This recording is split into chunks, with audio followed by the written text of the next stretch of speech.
Alright, today we're doing a verb and a bunch of phrasal verbs that go along with the verb break. I'm excited about this lesson. It seems like an easy one, but there's a lot of interesting little nuances, little things to talk about here.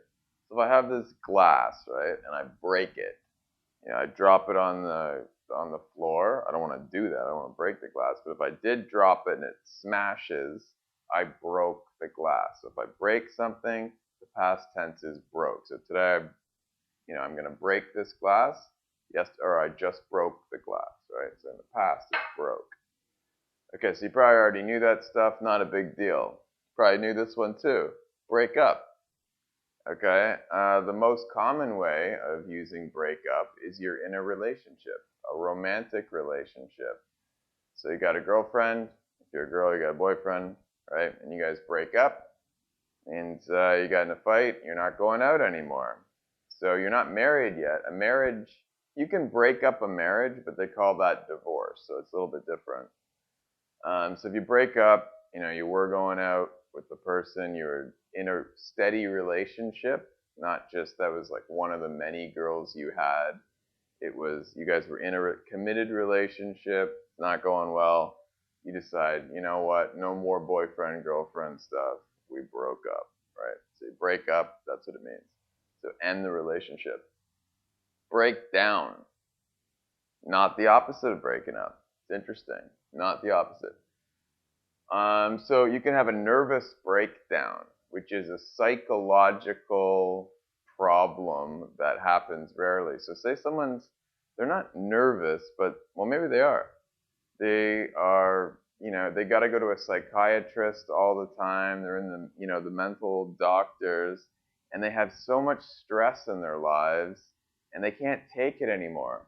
So maybe like some mother is just going through a time in her life. She's got 4 kids, her husband's working all the time, they don't have any money, and she's really stressed out with the kids. One kid's sick maybe, and she just can't handle the stress, and she faints.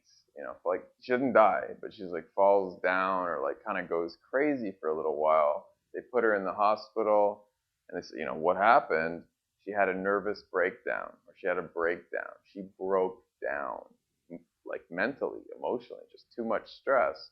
Or a professional athlete, a singer, a performer, they can have a nervous breakdown because there's so much stress, and if you give in to the stress, you can have the nervous breakdown, wake up in the hospital and be like, wow, that was way too much stress, had a nervous breakdown. Doesn't happen to most people, but if it happens, that's what it is, nervous breakdown. And you can also break down in the sense that you gave in. So let's say somebody's begging you to do something, right? Your friend is saying, hey, do you want to go to the bar tonight with me? Let's go meet some girls at the bar. And you don't want to. You're kind of tired, not really in the mood, whatever. You just don't feel like going. And your friend calls you again. Come on, man, let's go. And you say, nah, I really don't want to go. And then he calls you again, maybe sends you a text, an email. Finally, you say, you know what? Fine, I'll go. You broke down. You gave into the friend's pressure. So there's a lot of pressure from something, you broke down. Or maybe I really want to eat chocolate, and I say, you know what? I'm not going to eat chocolate. I'm not going to eat chocolate. And then I see chocolate in the house, and I really start, I want to eat it, And I say, no, I'm not going to eat it.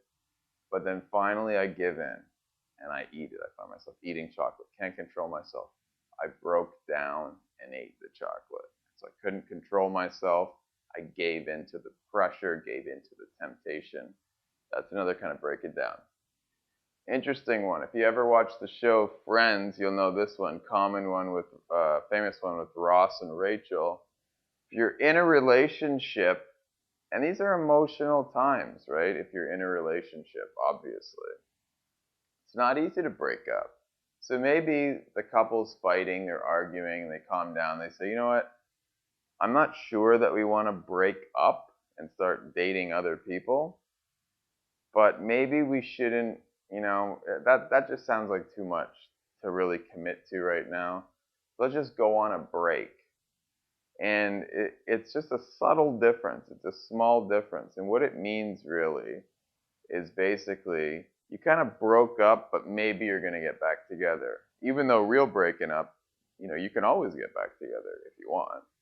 But if you say, okay, we're on a break, it just means you're separated and you're thinking about your relationship, basically. So you can date other people, but both people are obviously going to be jealous about it. And that's what it means. So you're kind of temporarily, for a short time, you broke up. So broke, as I said, is the past tense of break. But if I just say I'm broke, okay? If I say, oh, I'm broke, what does that mean? I don't have any money. That's what broke means. Oh, don't ask him for any money. This guy's broke. He hasn't had a job in a long time. He's got no money at all. He's broke. And it doesn't mean you have no money in your pocket. It means you got no money in your pocket, you got no money in the bank, you have no money anywhere. You just don't have any money. You can't even sell stuff to get money. You have no way of getting money. You're broke. And of course, if you have like only $10, you can still say you're broke. Just you have very, very, very little money that, it's so bad that you can just say you're broke. It's like almost like a person going bankrupt. You just have to get nothing. Last one, kind of interesting, it's a sad one, but interesting. A broken home. So it's not the house that you're living in is broken. Doesn't even make sense, really. If somebody comes from a broken home, what does that mean? It means something like it wasn't a perfect family situation. Maybe their dad cheated on the mom and left the mom. Maybe the mom cheated on the dad, left the dad. Parents are fighting, arguing, doesn't work out. So the kid was raised with a single parent. Now that's not always a terrible thing. A lot of people grow up well from that. But that's called a broken home. When the family splits up and you come in that way, that's a broken home. Abusive relationship from parents, they get divorced, kid grows up single parent. They came from a broken home. So you could say it's amazing that that guy became, a professor or a doctor or a president. He came from a broken home. So it's kind of like saying he overcame the odds. He did well despite the early not so great conditions. So there's a lot of ways to use break and broke.